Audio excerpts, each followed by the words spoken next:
Scorpio, tingnan natin ang inyong message today. Scorpio. Ang message na to ay galing sa inyong iniibig. Okay guys? Kung kayo ay umiibig, para ito sa inyong, galing ito sa inyong person. Okay, Scorpio. Sa person na kayo ay mahal. Okay? Sa person na inyong mahal at kayo ay mahal din. Okay guys. Ngayon ay May 26, 2025. Galing ito sa person na inyong minamahal o kayo ay mahal din. You have to be patient. Okay? Yan ang sabi sa iyo ng yung person. Kailangan mong magpasensya o mahabaan pa ang pasensya. Okay? Titignan natin yan kung bakit nito sinasabi sa iyo, Scorpio. Kailangan mo pa ng pasensya daw, Scorpio. At ano pa ang gustong sabihin sa iyo ng yung person? I want to hold you in my arms. Okay, Scorpio. Gusto kanyang yakapin, maybe, o andyan lang sa tabi niya. Okay, at isa pang message galing sa yung person na yung mahal. I need some more time before I can come to you. Okay, so nauugnay ito sa you have to be patient, Scorpio. So, ibig sabihin nito, kayo ay magkalayo ng yung person na mahal. At time will tell is here. Panahon na lang ang makapagsasabi kung kayo ay kailan magkikita, magsasama o magtatagpo. Okay, Scorpio, ang sa madalit salita, ang person na yung minamahal ay malayo sa iyo at kailangan mo nang habaan pa ang iyong pasensya dito sa bagay na to sapagkat kung mahal mo ang person na to is siguro kailangan mong maghintay at unawain siya kung ano man ang kanyang kalagayan sa ngayon, ano man ang kanyang dahilan, maaaring meron. Guys, Scorpio. So, titingnan natin yan, guys, kung bakit, ano ang kanyang kalagayan, bakit kailangan na maghintay ka at kailangan niya ng pasensya pa para sa paghihintay mo sa kanya. At sabi niya is time will tell. Panahon na lang makapagsasabi. Hindi ko alam kung ang iyong mahal ay mayroong pamilya din or kailangan pa ng mahabang panahon o konting panahon kasi siya ay mayroong mga kinoconsider pa sa buhay, mayroong pa siyang ginagawa sa buhay at kailangan pa ninyo ng time para sa paghihintay. Okay, Scorpio? Ano ang maaaring dahilan? Bakit kailangan itong mangyari? Bakit kailangan mo magpasensya pa? Kailangan mo maghintay pa? At kayo ay magkalayo. Ano ang maaaring dahilan ng yung person? Scorpio. May 26, 2025. Ano ang maaaring dahilan ng yung person? Scorpio. Okay, nakikita mo ba ang 8 of Swords? Nahihirapan din siya sa kanyang kalagayan, guys. Scorpio, kung ano man tong dahilan na to is, siya din ay naghihirap sa sitwasyon na ito o sitwasyon niya sa buhay. Okay. Unang dahilan is nandito ang 10 of Coins. Kailangan kanyang, kumbaga kailangan niyang patunayan sa iyo na ikaw ay titira sa maayos, ikaw ay mabibigyan niya ng magandang buhay, at ang gusto niya talaga ay long term. Pangmatagalan. Kumbaga ikakasal kayo o titira kayo sa medyo maayos na bahay at sagana sa lahat. Ayaw niyang magsama kayo ng kulang-kulang. Yung may hahanapin ka pa. Gusto niya ibigay sa iyo ang nararapat. Gusto niya ibigay sa iyo ang maayos na pamumuhay. Kaya kanya pinaghihintay. At you have to be patient. Yun ang sabi niya. I need some more time before I can come to you. Ibig sabihin, humihingi pa siya sa iyo ng konting panahon. Siguro mag-iipon pa siya para sa inyong kinabukasan, Scorpio. So, kailangan mo ng mahaba pang pasensya o konting pasensya dito. Gusto kanyang mabigyan ng marangya. Hindi naman siguro karangyan o what is. Gusto niya ay maibigay sa iyo ang maayos na pamumuhay. At, yeah, about to sa money. Mukhang ang iyong minamahal, Scorpio, ay mahilig magtrabaho, workaholic, or something. Siya ay maaga pa talaga ay mahilig na sa pagpaparami ng money o pag-iimpok ng pera para sa kanyang kinabukasan o sa pamilyang kanyang bubuuin. Maybe ito ay young pa or pareho kayong yang ng person na to, or siya ay bata pa, talagang palatrabaho na at mahilig na talaga siya sa pag-iikpok ng money. Okay. Nandito yung illusion ng naka-reverse. Ibig sabihin nito guys, is yung reality versus illusion is naka-reverse. Ibig sabihin, kung ito ay naka-upgrade, andun yung kanyang saloobin ng magkakatotoo ba ang aming relasyon ni Scorpio o isa lang tong fantasy. Pero ito ay naka-reverse. Ibig sabihin nito ay tinatalo niya yung illusion, yung pag-iisip ng fantasy lang to. Maaring hindi ito magkatotoo. Nagtatalo sa kanyang isip yung fantasy and reality. Na magiging kami pa ba ni Scorpio? Magkikita pa ba kami? Magiging kami pa ba in the near future? Okay, kaya andito yung Eight of Swords. Talagang sobrang hirap ng nararanasan din niya.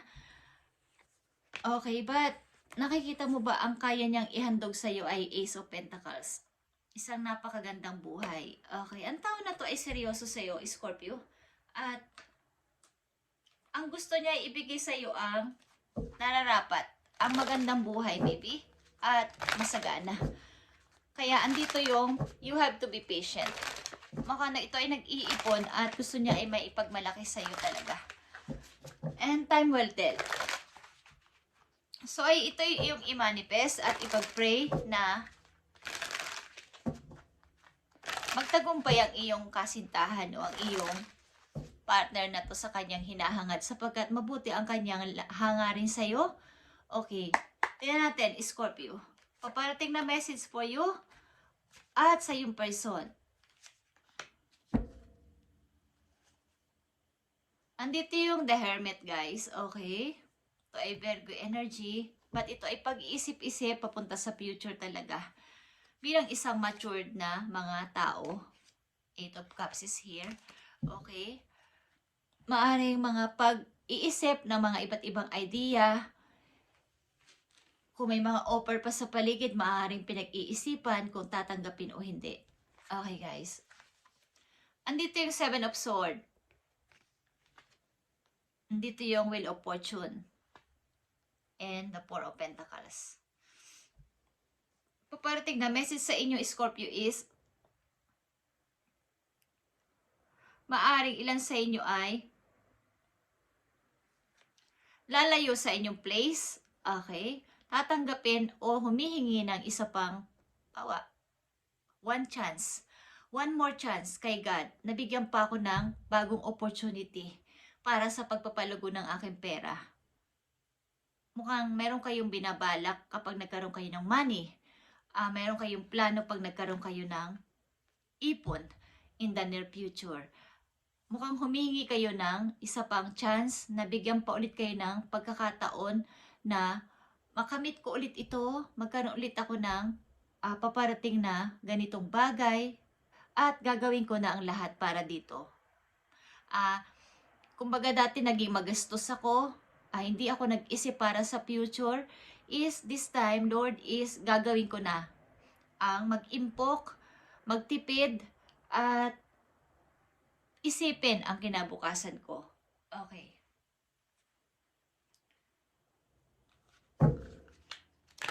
So, maaring ang yung person ay malayo sa iyo, Scorpio, at mukhang pinaghihintay ka pa niya ng mga konting sandali pa, konti pang panahon, at ibibigay niya sa iyo ang nararapat. Maaring bala ka niyang pakasalan, okay, but kailangan niya mag-impok pa para maibigay niya sa iyo ang tamang pamumuhay. Alam niya ang iyong kailangan. Okay.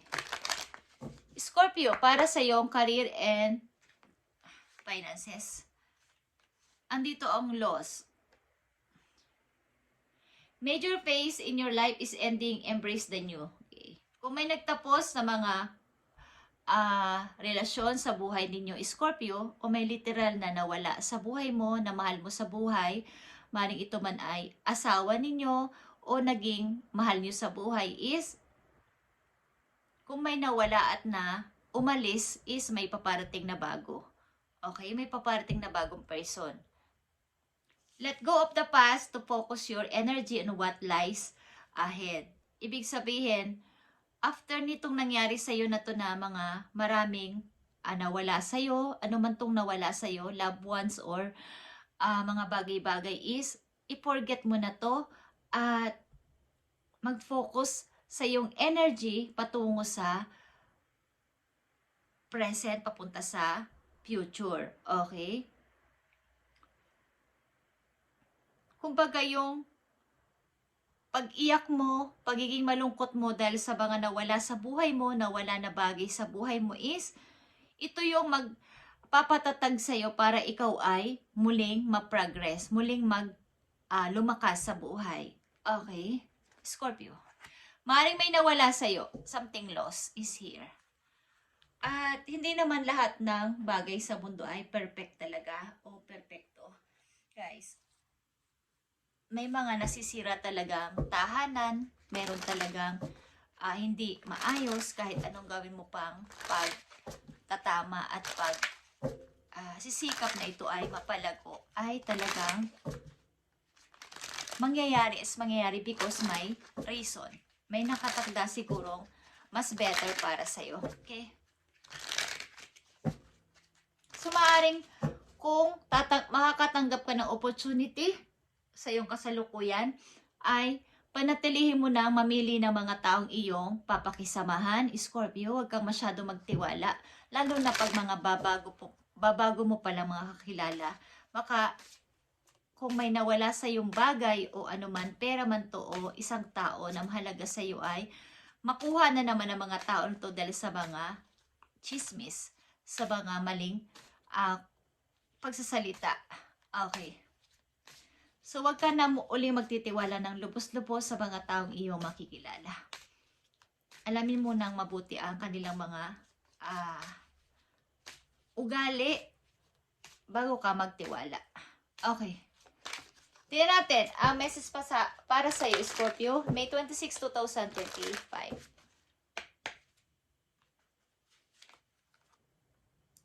Nandito ang Ace of Wands, guys, at ito ay number 31. The roads torn to the dark clouds foretells misadventure. But far from the person, the evil consequences may be averted. Okay, ibig sabihin nito, guys, is pag may mga dumating sa inyong opportunity, minsan nadidelay, minsan ay hindi natutuloy, minsan ay may mga balakid, minsan ay hindi natatanggap because may mga tao kayong pinagkakatiwalaan o ini-entertain sa buhay ninyo na against sa inyong gusto. Bawa, ito ay Ace of Wands kasi mga bagong adventure, bagong mga gagawin sa buhay, bagong plano na fresh, but bigla na lang nadidelay, bigla na lang nawawala, bigla na lang hindi mo matatanggap yung messages because may mga tao na tinuturo ka sa maling direksyon. Okay. Tinuturo ka sa maling direksyon. Halimbawa, ito na yung gusto mong lakaran o puntahan o samahan. Example is, ituturo ka nila dito sa kapila na mali naman because against kasi sila sa'yo. Ayaw ka nilang magtagumpay o makagawa ng bago sa iyong buhay. Yan ang ibig kong sabihin. So, tanda mo ang sinabi ko na ikaw ay wag masyadong magtiwala sa kahit sino. Umiwas at panatilihing safe ang sarili. Okay. Sapagkat iikot ulit ang Wheel of Fortune para sa'yo. Para ikaw ay makapag-ipon ulit ng money. Four of Pentacles. Makapag-ipon ulit at something na mag-build ulit ng kung ano ang hindi mo na tuloy dati. Okay. Sa madalit salita ay umiwas kayo sa mga opinion ng ibang tao na kayo ay tuturuan at hihingi kayo ng payo. Tapos ituturo kayo sa ganito, papayuhan kayo ng ganito. Sa halip na makinig kayo sa inyong sarili ay nakikinig kayo sa iba. So ang inyong opinion ay nahahati at hindi kayo nagiging okay sa inyong paplanuhin o pagdedesisyonan. Ang nagiging huli nito, mali ang iyong napipiling way, mali ang iyong napipiling tao because sa mga solusyon ng iba at opinion ng ibang tao. Makinig ka sa iyong sarili, sa iyong puso, sa iyong isip. Okay. Message sa iyo ng iyong mga guardian angel, Scorpio. Speaking of guardian angel, nandito ang new beginning for you. A new beginning, Scorpio, nakikita mo tong a new beginning is, andito rin to sa una kong sinabi kanina. Bago ito na loss, okay? Kung may nagtapos, may new person, new situation na papating sa buhay mo. You are at the beginning of a wonderful journey, Scorpio. There's no need to have any fear as guardian angels walk beside you every step of the way. You have unique gift to offer the world. If you will just free yourself from that which hold you back, new opportunities will present themselves if you truly believe. Okay. Yung mga nag-hold sa iyo pabalik, katulad nitong Ace of Wands na to, na mga opportunity sana na yung matatanggap ay tinuturo ka sa maling way, sa maling daan, na mga taong against sa iyo ay mas magtiwala ka sa iyong sarili. Ito ay the Fool, okay? The new beginning. Ito ay 0. Okay? Ito ay bagong pasimula sa iyong buhay. Kung itong tao na to ang tinitibok ng puso mo sa pag-ibig, ay ikaw ang masunod at huwag ang ibang tao kahit kamag-anak mo, sapagkat ikaw ang makikisama at ikaw ang nakakakilala dito sa tao na to. Okay? Ang sinasabi sa iyo ng person na to ay, I want to hold you in my arms. You have to be patient. I need some more time before I can come to you. Because, ang tao na to ay maaring workaholic. At mayroon din siya mga consequences sa pagdadaanan sa buhay. Yung pagtatalo ng isip niya between reality and fantasy. Kung ano ba talaga ang magiging kalagayan ko kay Scorpio. Okay guys, hindi ko alam kung ito ay taga-ibang lugar, ibang lahi, at siya ay nangangamba sa kanyang finances kung kayo ay magsasama na. Sapagkat kung siya ay titira sa inyong country, titira ka doon, kailangan niyang maibigay sa iyo ang nararapat na ibigay sa iyo na deserve mo. Okay, Scorpio, thank you and God bless sa inyong lahat guys. At i-update natin sa mga susunod na araw para sa inyo. Ito ay ngayong May 26 na message para sa inyo na mga Scorpio na ganito ang sitwasyon ay pakinggan nyo kung gusto nyo guys kahit ilang % lang at inyong i-apply sa inyong sarili. At umiwas kayo sa mga taong mga babago at umiwas kayo. Kumbaga ay wag masyadong magtiwala ng 100%. Okay. Scorpio, thank you and God bless.